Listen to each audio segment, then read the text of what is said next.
¿Qué tal, jóvenes? El día de hoy lo que vamos a estar revisando es una pequeña introducción al movimiento circular. Notarán que, pues, la teoría es interesante. Vamos a estar visualizando algunos puntos de manera muy breve, pero no les voy a mentir. Este tema es un poquito complicado, puesto estamos en dos dimensiones. Ustedes ya lo comprobaron en el tiro parabólico. Cuando hablamos más de una dimensión, las cosas se complican. Entonces, solo tengan en consideración que estamos hablando de una introducción. Si ustedes requieren ya alguna fórmula, algún procedimiento para poder calcular algo, bueno, les recomiendo que revisen y ya tenemos videos de cómo realizar ese tipo de ejercicios. Pero como nosotros vamos iniciando, simplemente va a ser esa introducción a cómo funciona ese movimiento circular que ustedes ven día con día. La primera portada que tenemos es un ejemplo claro, una rueda de la fortuna. Y pues simplemente si lo visualizamos, pues ahí tenemos ya rayos, que serían la parte que une a mi centro con cada uno de las góndolas que está sobre la estructura de metal. En ese punto, pues es evidente que es un movimiento circular porque pues la figura como tal de el contorno es una circunferencia. Y si ahora se preguntan, que ustedes cómo pueden notarlo en el día a día, bueno, en las llantas de los coches, bicicletas, algunas lavadoras o la mayoría de las lavadoras todavía siguen con ese movimiento. Entonces, tenemos ese movimiento particular, pero también va a tener diferentes características, ya que ustedes van a escuchar términos como centrífugo y centrípeta. Para ello vamos a tener un ejemplo clásico. Bueno, aquí el ejemplo es un poquito más complicado porque la persona que está moviendo la mano es bastante fuerte, ya que agarró casi un tabique, pero ustedes lo pueden hacer con una pelotita o con lo que tengan en la mano. También en algunas historias, pues, ustedes saben que se utilizó ese tipo de elementos para cazar. ¿Ok? Se le colocaba una piedra, se le colocaba algo al extremo, una cuerda, se empezaba a girar y posteriormente se lanzaba. Y por el mismo movimiento ocasionaba que se tuviera una mayor fuerza. ¿Cuál es la situación? Bueno, como pueden notar, tenemos velocidades, tenemos aceleraciones, tenemos distancias, lo mismo que han estado estudiando día con día. Aquí la situación es que la velocidad va a ir cambiando.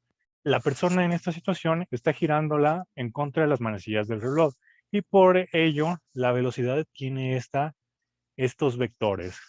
Todo lo que tenemos aquí en flechitas son vectores, como lo hemos estado estudiando. Pero mientras se vaya moviendo esa piedra, va a seguir cambiando esa velocidad.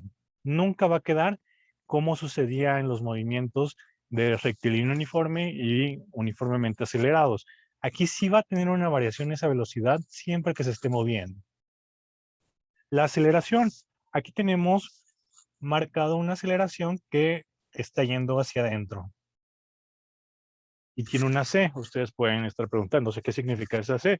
Y aquí es donde entra ya los términos de, pues, centrípeta y centrífuga. Para nosotros, cuando estamos hablando coloquialmente, muchas ocasiones lo que nosotros encontramos es centrífuga. Y si lo notan en su lavadora, también dice centrifugar, que hace algo similar de juntar la ropa en las paredes y el tambor que tiene nuestra lavadora adentro tiene unos pequeños agujeritos que al estar teniendo esa presión, o mejor dicho, al aplicar esa fuerza, va a empezar a que el agua se salga. Eso es lo que está haciendo, ¿ok? Manda a la ropa a los extremos del tambor, a los extremos de nuestro cilindro que tiene agujeritos y inmediatamente esa misma fuerza va a generar que el agua pues se intente salir. Eso es lo que pasa y por eso seca, entre comillas, nuestra ropa. Ese es uno de los principios que utilizan. No obstante, la aceleración centrífuga, eh, digamos que es algo que nosotros sentimos, pero como tal, para nuestra materia, para la parte física, no existe. Lo que nosotros tenemos es la aceleración centrípeta, la fuerza centrípeta.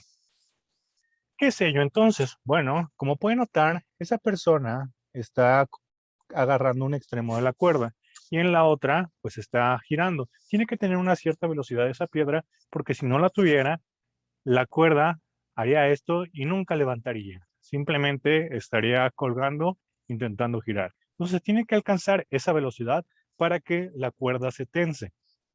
Si nosotros tuviéramos esa fuerza centrífuga, entonces la sensación que nosotros cuando tenemos con esa fuerza centrífuga, nada más le voy a poner centri de cariño, sería como si la piedra se tendría que ir al infinito, ¿ok? O eso es lo que debería estar marcando esa flecha, que está saliendo la fuerza. No obstante, si la fuerza seguiría marcando eso, significaría, por lo tanto, que la tensión terminaría aventándola hacia afuera. Eso no sucede en la vida real. Como pueden notar, pues esa piedra va a seguir girando, como se puede ver, tanto en la figura como en lo que yo dibujé en rosa. Entonces, esa fuerza centrífuga, perdón, ya me estoy confundiendo igual, la fuerza centrípeta siempre va a ir hacia adentro, hacia el centro. Para el ejemplo, hacia la mano de la persona. Eso es lo que me va a indicar la fuerza centrípeta. Siempre va a ir hacia adentro. ¿Y qué me va a permitir esa fuerza centrípeta? Bueno, que el cuerpo no salga despedido hacia un lado. Si el cuerpo, lo que está uniendo a mi cuerpo se rompe, bueno, lo que va a suceder es que esa piedra va a salir en la dirección de su velocidad. Va a salir directamente hacia, pues yo lo dibujé hacia la derecha, pero también puede salir hacia la parte de abajo si la cuerda se rompe y terminaríamos en otro tipo de movimiento. Entonces, en resumen, lo que me va a permitir la fuerza centrípeta va a hacer que ese cuerpo se mantenga en ese movimiento circular. ¿Okay? No estamos aquí haciendo diferenciaciones entre si tiene aceleración o no tiene aceleración el movimiento. ¿Okay? En el momento estamos teniendo una introducción. Entonces, es una fuerza centrípeta. Todas ellas que tienen, y ustedes ya conocieron en las leyes de Newton como tensión, bueno, es una fuerza centrípeta para nosotros en este tipo de movimientos, porque va a permitir que el cuerpo termine en ese movimiento circular. Y el que tenemos en verde, la fuerza F centri, es la fuerza centrífuga, si es que existiera, ¿ok? Lo dibujo de esa manera para que se entienda, pero nosotros nunca lo vamos a dibujar, ¿ok? Esa fuerza centrífuga la olvidamos. Es imaginaria o no, o simplemente es una sensación. ¿Cómo podemos relacionar esa fuerza centrífuga a nuestro día con día? Cuando nosotros vamos en un automóvil y hay una curva bastante pronunciada, sigue teniendo las mismas características de un movimiento circular. Nada más que ese movimiento circular, bueno, solo va a ser un pequeño tramito. ¿Sí? Puede ser que nada más sea lo que le estoy dibujando a esta circunferencia. Bueno, tiene que ser una circunferencia. ¿Sí?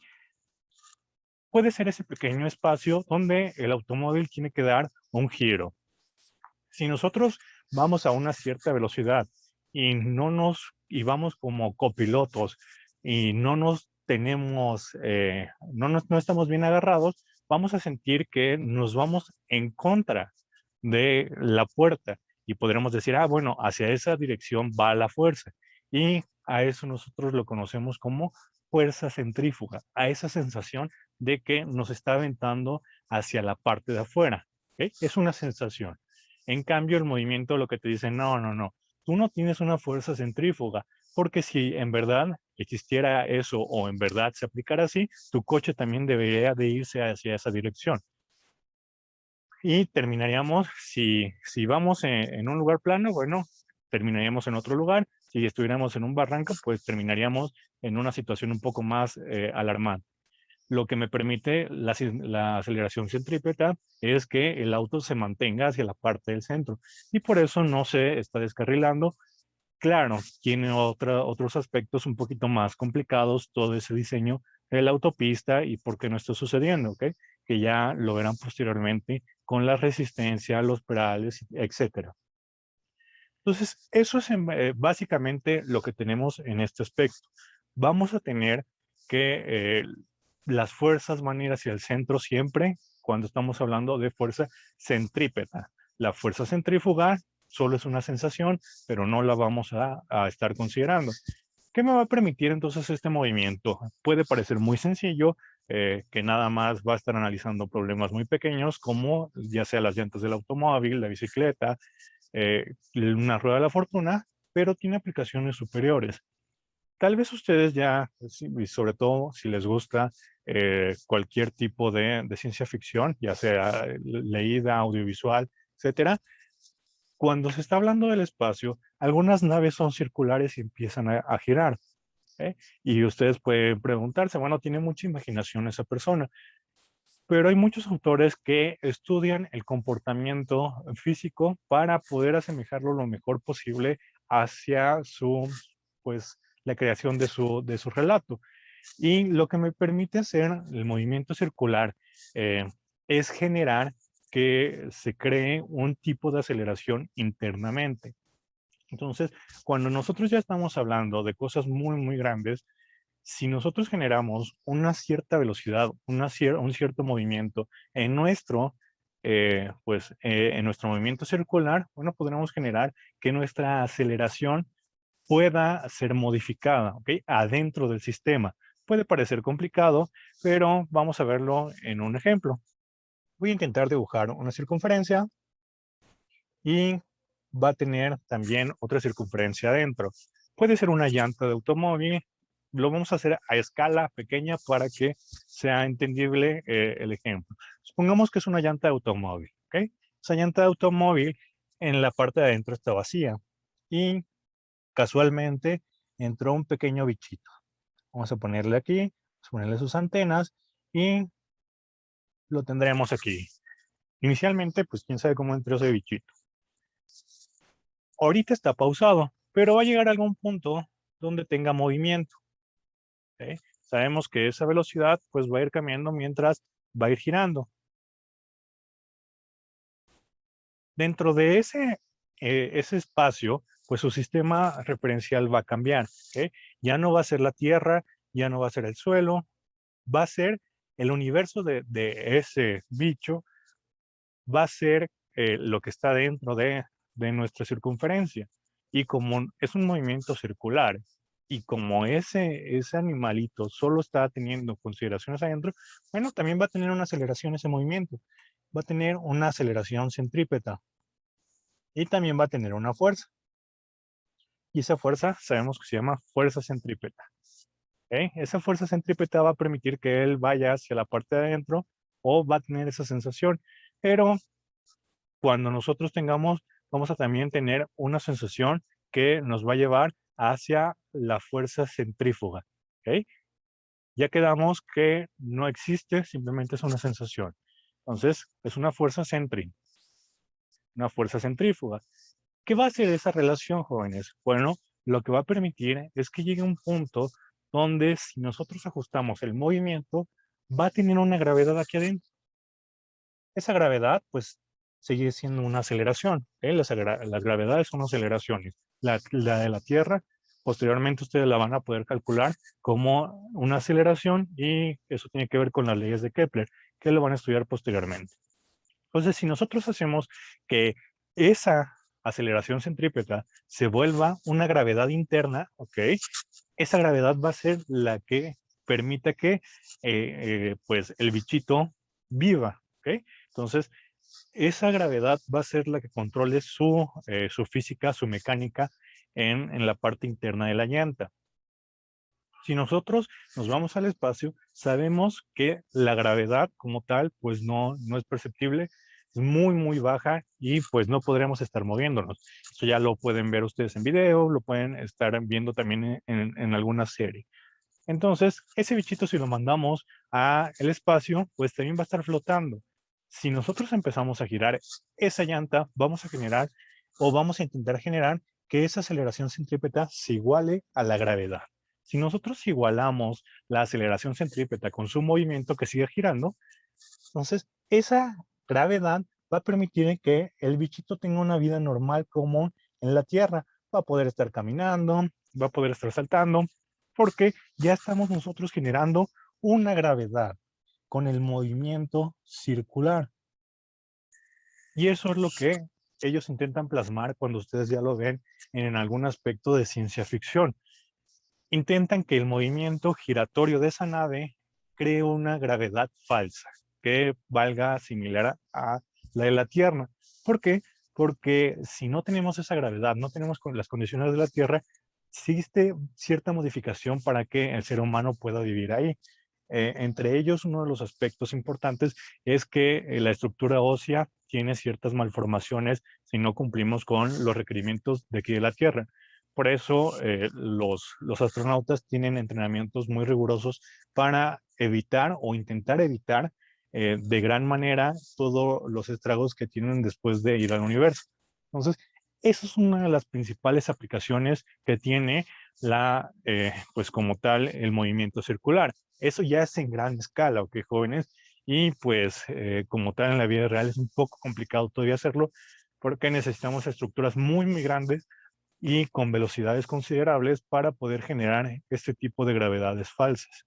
El anterior ejemplo es curioso, es interesante y tal vez en algún momento ya lo notemos cuando ya vayamos creciendo y ya existan ese tipo de naves que podamos irnos de vacaciones al espacio. Actualmente, pues nos vamos a tener que ir a la parte que nosotros conocemos, a lo que está en la Tierra, ya sea una bicicleta o sea una lavadora. Vamos a tener dos características, angulares y lineales, o son variables. Cuando estamos hablando de eh, aspectos lineales, son los que nosotros ya conocemos. La velocidad, que lo representamos con una D. La distancia, que lo podemos representar con una X o una D o alguna otra letra. Y la aceleración, que de igual manera pues sigue siendo una A. ¿Okay? Son las que nosotros ya conocemos y son lineales. ¿Okay? Ustedes simplemente les han llamado pues, velocidad, distancia, aceleración. Pero cuando estamos ya en términos o ya somos más formales, esa velocidad que ustedes han manejado se llama velocidad lineal. Distancia lineal, aceleración lineal. ¿Y por qué lineal? Bueno, porque se está moviendo sobre una horizontal o sobre una línea. ¿Okay? Para no sonar redundante, pues una horizontal. Cuando entonces estamos hablando de eso, significa que estamos analizando cuánto se está moviendo esa llanta. ¿Okay? Cuánto se está desplazando. Evidentemente va a tener que estar girando para irse desplazando. ¿Okay? Entonces, mientras él va girando, se va a ir desplazando, se va a ir desplazando, y esas van a ser las características que nosotros tengamos. Van a ser velocidad, aceleración, estos van a ser vectores y una cierta distancia que se va a estar moviendo. ¿Okay? Entonces, cuando estamos hablando de aspectos lineales, nos estamos refiriendo a cuando el objeto se está moviendo o tenemos la duda de cuánto se movería. ¿Okay?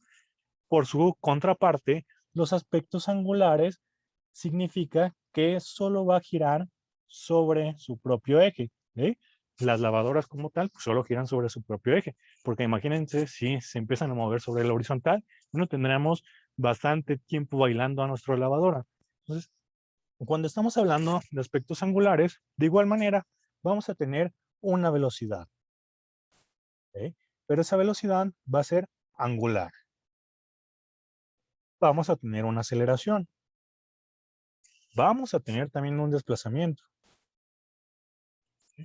Y esas serían las variables cuando estamos hablando de angulares. Pueden notar que están cambiando pues su letra. ¿Okay? Tenemos de este lado que son símbolos griegos y exceptuando la R que se los agregué para que tengan en cuenta que es un radio. ¿Vale? Pero tenemos velocidad, el nombre completo es velocidad angular, aceleración, aceleración angular y distancia, que este símbolo ustedes ya lo conocen y lo utilizan mucho cuando están trabajando con grados. Y pues en términos generales, el movimiento circular, cuando estamos analizando sus variables angulares, se trabajan en grados. En grados o radianes. Si no sabemos cuáles son los radianes, simplemente es el análisis de cuánto se está moviendo de aquí a acá. Ese contempla el pequeñito arco que tenemos aquí, es lo que va a estar estudiando. Los radianes, ese desplazamiento. De igual manera, posteriormente lo van a estar estudiando cuando ya tengan que estar haciendo problemas más complicados, porque los radianes son muy, muy importantes. Y para ello hay una conversión. Entonces, los lineales van a ser los que están dibujados en rosa, que ustedes son los que ya están conociendo, y los angulares van a ser los que están en verde. Tienen las mismas pues las mismas variables como tal, pero diferentes unidades, ¿ok? Las lineales son las que ustedes ya están trabajando, metros, segundos, pies, etcétera. Y las angulares son pues referentes a ángulos, ¿ok? Grados y radianes. Esa va a ser la diferencia entre unos y otros. Vamos a tener fórmulas que las junten, ¿ok? Pero las lineales también pueden aplicar las que ustedes ya han estado trabajando, ¿ok? Todas esas fórmulas para poder hacer cálculos. Eso lo vuelve más complicado. Posteriormente, en la siguiente les estaré mostrando las fórmulas con las que pueden aplicarlo, ¿ok? Pero hay que tener en cuenta eso, ¿ok? Lo lineal significa cuando estamos analizando un movimiento circular, pero que se está desplazando o tenemos la duda de qué pasaría si se desplaza. Mientras que las angulares son nada más sobre su propio eje, ¿ok? Todo movimiento circular tiene condiciones angulares, porque pues al final de cuentas es un círculo en movimiento, ¿ok? Esta bicicleta tiene un movimiento angular, ¿vale? Porque se va a estar desplazando. Pero no todo movimiento circular va a tener condiciones lineales. La lavadora no lo tiene porque esa está fija, ¿ok? Y no se va a estar desplazando sobre la horizontal. Entonces lo vuelvo a repetir para que nos quede súper claro. Todo movimiento circular va a tener condiciones angulares o va a tener variables angulares, ¿ok? Porque va a estar girando. Pero no todo movimiento circular va a tener aspectos lineales porque si no se mueve, esos no van a existir. ¿Ok, jóvenes? Esa es la diferencia entre una y otra. Como les comento, a veces nosotros hacemos la hipótesis de qué pasaría, pero sabemos que ese objeto no se va a mover o mi objetivo es que no se mueva. ¿A qué me refiero con ello? Imagínense que en un problema les preguntan que qué pasaría si la rueda de la fortuna se suelta, cuál sería su distancia lineal. ¿Ok?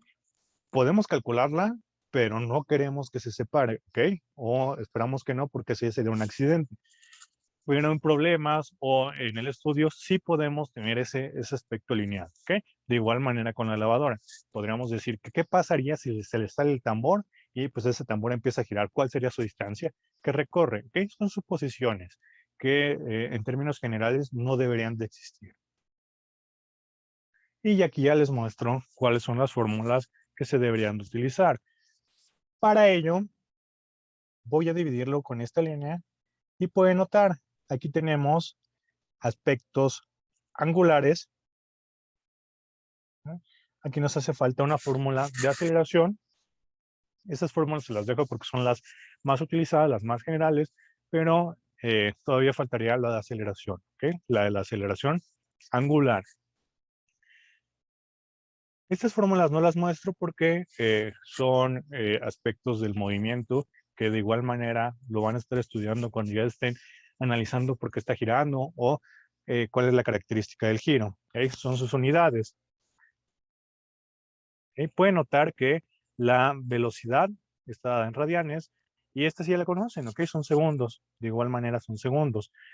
La distancia está dada en radianes. Como les comento, pueden trabajarlo también en grados, pero por comodidad se suelen trabajar en radianes. ¿Okay? Eso se puntualiza cuando ya están haciendo los problemas. Como les comento, los radianes lo único que me analizan es el desplazamiento que hubo entre mi radio, ¿ok? El pequeño fragmento circular que está aquí, o también se le llama arco, o mejor dicho, se llama arco. Eso es lo que me estudia los radianes y me permite hacer los cálculos muy, muy sencillos cuando ya estamos relacionando angular con lineal. Y bueno, en la parte de abajo ustedes ya conocen estos términos, ¿ok? Velocidad, velocidad, aceleración. La AC significa aceleración centrípeta. En la parte de abajo, de igual manera, les dejo una liga con el formulario. No lo vamos a utilizar en este video, pero es para que ustedes lo puedan tener. Y también les vuelvo a reiterar, si lo necesitan aplicar, ya tengo un video que explico paso a paso para utilizar todas estas fórmulas ya con problemas más complicados. Y ustedes ya conocen esta fórmula, la ley de Newton. Simplemente se le aúna la aceleración centrípeta. ¿Okay? No miento, es un movimiento un tanto complicado, tal vez igual o un poquito más que el tiro parabólico, pero simplemente es práctica. Para finalizar, jóvenes, esto ya es como una introducción a la introducción de la ley gravitacional de Newton. Cuando nosotros estamos viendo ya el movimiento de los planetas o cuando tenemos ejemplos, muchas veces lo que vamos a estar contemplando es ese movimiento planetario, pero cuando ya lo revisamos, cuando me lo pide el problema, lo terminan pidiendo circular. ¿Okay? Nosotros sabemos que los movimientos de los planetas no son circulares, ¿okay? Son elípticos, son muy parecidos a una circunferencia, pero sí tienen una pequeña, como si lo apachurraran, ¿ok, jóvenes? Entonces, por eso se vuelve elíptico. Ustedes van a ver que eso depende de las fuerzas entre los planetas y por eso no es una circunferencia perfecta, sino lo van aplastando. Entonces, cuando nosotros tenemos eso, bueno, la ley gravitacional me explica por qué se relaciona, pero también puedo obtener todo lo que corresponde al movimiento circular.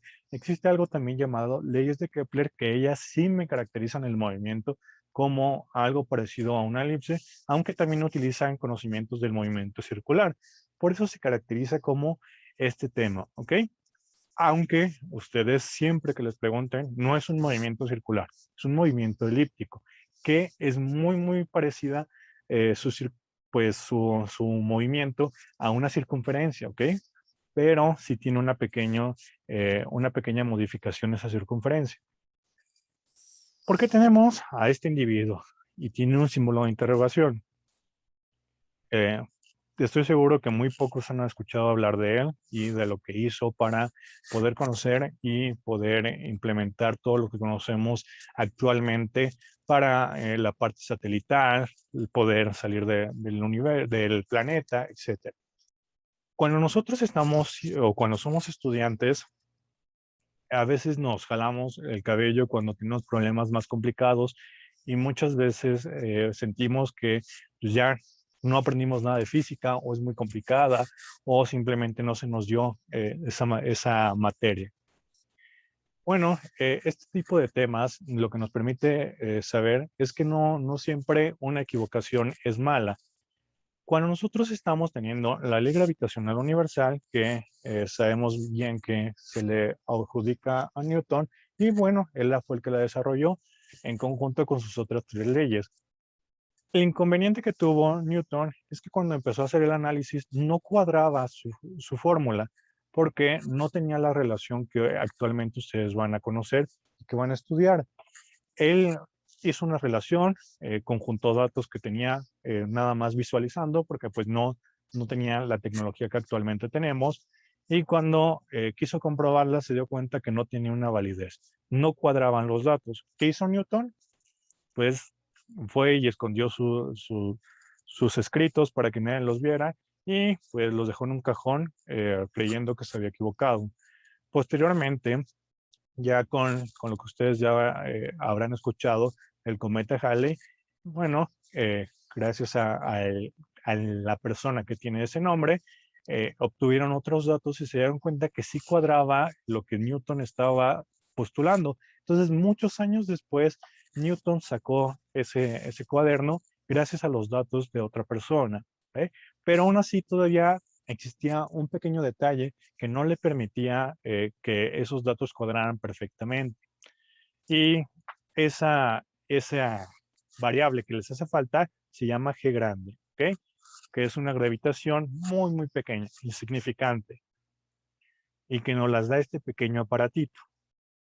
En sí, actualmente, ese aparatito todavía tiene validez porque no hay una contemplación de algo que mejore el valor de esa G. ¿Ok? Es algo que aplicamos o que se aplica mucho en la vida real, pero aún así ese aparatito todavía tiene valía porque lo que conocemos actualmente, que hay muchos años después, todavía tiene una relación. ¿Ok? Ya lo mejoraron con otro tipo de inventos, con otro tipo de desarrollos, pero aún así no hay una gran diferencia. ¿Cuál fue la situación? Bueno, Newton ya no vio terminada su ley, ¿okay? la que trabajó toda la vida, porque él fallece. Y pues queda inconclusa. Sigue teniendo valía, la gente lo considera muy importante para el desarrollo, ¿okay? En ese tiempo se trabajaba con esa ley, pero faltaba ese toque, faltaba qué pasaba. Y llega Cavendish, así se llama este individuo, se llama Cavendish.